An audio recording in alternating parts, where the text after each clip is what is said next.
Well, happening today, former First Lady Nancy Reagan will be laid to rest in California. Funeral services are set for later this afternoon at the Ronald Reagan Presidential Museum and Library. Mrs. Reagan died last weekend from congestive heart failure. She was 94 years old. She'll be laid to rest next to President Reagan, who died in 2004. Most of us will remember the Reagans from what we saw on TV or read in the paper over the years, but for one local man, the memories come from his very own living room in West Lafayette.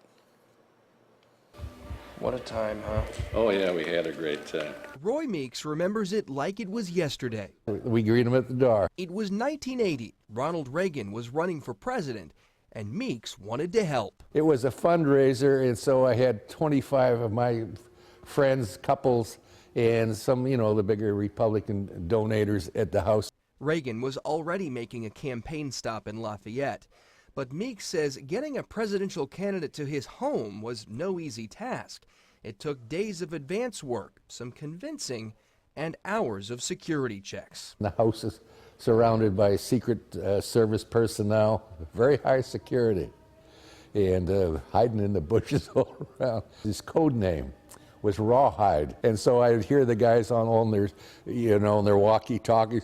Rawhide's 10 minutes out. Rawhide's 5 minutes. It's really, it's like a thing you see on TV. Meeks would get a personal thank you letter from Reagan himself, and months later, when the Gipper went on to win the nomination and then the White House, Meeks and his wife were invited to the inauguration. Very strong Reagan man, obviously. That includes the First Lady. I think she was very instrumental in what he did. Not that he, she didn't control him all the way. I don't mean to make that statement there, but I think she was a good advisor to him.